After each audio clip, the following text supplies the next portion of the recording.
Shrimad home remedies में आपका स्वागत है।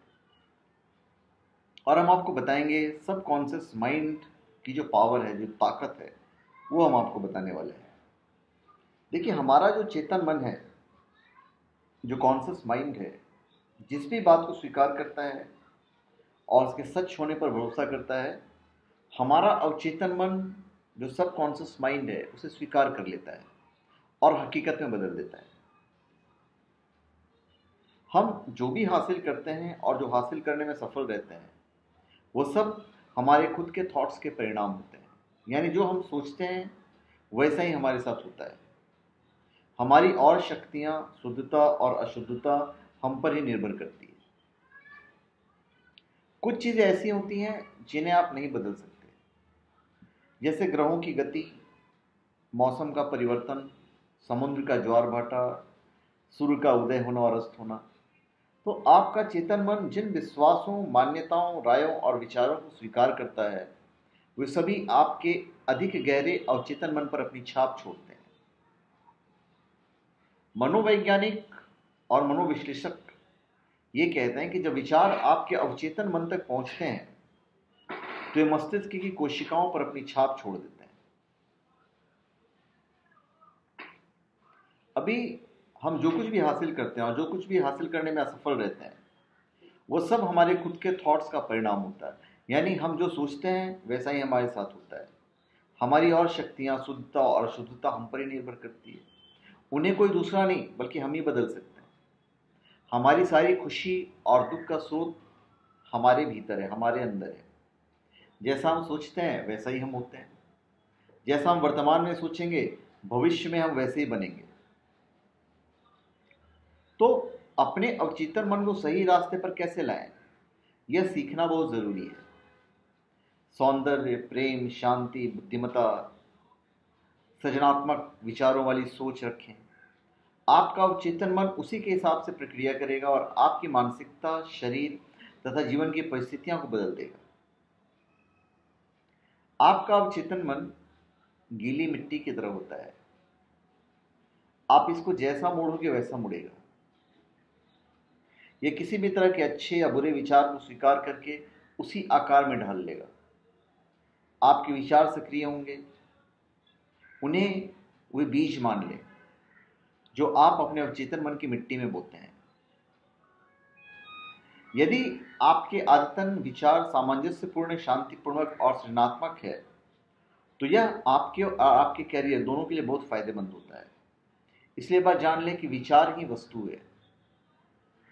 नेगेटिव सोच जो होती है, नेगेटिव या नकारात्मक विनाशकारी विचार आपके अवचेतन मन में नकारात्मक ढंग से काम करते हैं। निश्चित रूप से समय आने पर आपको उनके अनुरूप ही फसल मिलेंगे। आपके चेतन मन की आदतन विचार आपके अवचेतन मन में गहरे खांच बना देते हैं। आपको एहसास करना होगा कि आपका चेतन मन दरवाजे पर खड़े पहरेदार की तरह होता है, जिसका मुख्य काम होता है आपके अवचेतन मन को झूठी छवियों से बचाना। अब आप मस्तिष्क का एक बुनियादी नियम आप जान चुके हैं। आपका अवचेतन मन तो सिर्फ उन्हीं छवियों पर प्रतिक्रिया करता है जो आपका चेतन मन इसे देता है। वो खुद काम की किसी खास दिशा या योजना की तवज्जो नहीं देता। आपका अवचेतन मन सुझावों को ग्रहण करता है। जैसा कि आप जान चुके हैं, आपका अवचेतन मन तुलना नहीं करता है, ना ही यह तर्क करता है या खुद विचार सोचता है। ये सारे कार्य तो आपके चेतन मन करता है। चेतन मन की इच्छा के विरुद्ध कोई सुझाव अवचेतन मन पर हावी नहीं हो सकता। आपका चेतन मन में किसी भी झूठे या नकारात्मक सुझाव को ठुकराने की शक्ति होती है। यह कभी न भूलने वाला, या आप कभी ये नहीं भूलें कि आपका अवचेतन मन आपकी हर बात पर विश्वास करता है। यह 100% आपकी बात मानता है।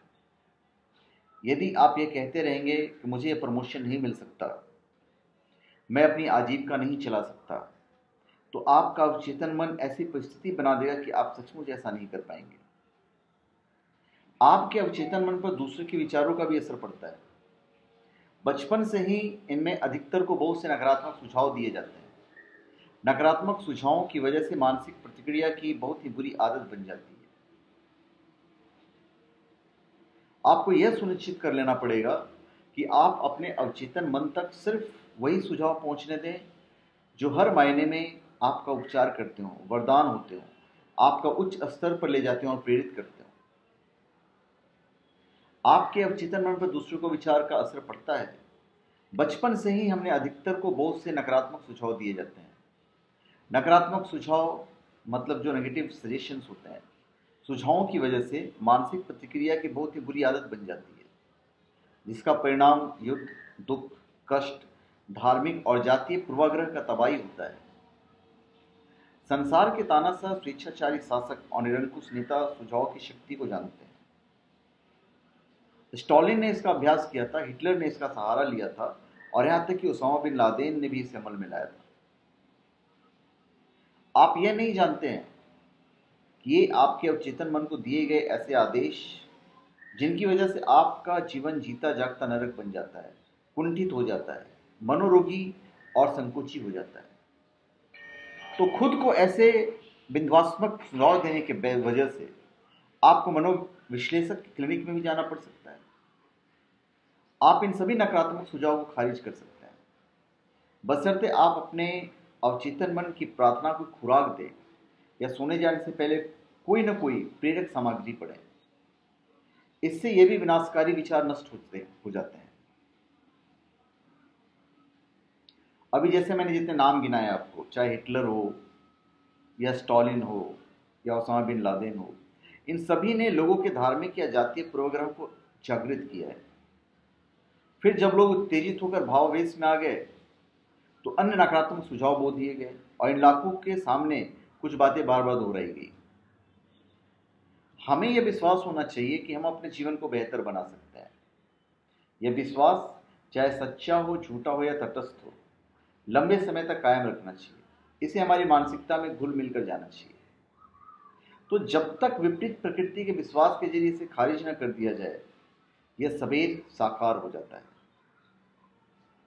देर सवेर साकार होगा। हम सभी के भीतर यह शक्ति है कि हम अपने भीतर के नकारात्मक विश्वासों को बदलकर उनकी जगह पर सकारात्मक विश्वास रख सकते हैं और इस तरह अपने जीवन को बेहतर बना सकते हैं। ये जो मैंने आपको इतना बताया, ये मैं इंस्पायर हुआ हूँ, एक जोसेफ मर्फी हैं, जोसेफ मर्फी से मैंने इंस्पायर हुआ हूँ। तो धन्यवाद। आप हमारे चैनल पे सब्सक्राइब करें और अपने कमेंट दीजिए। धन्यवाद।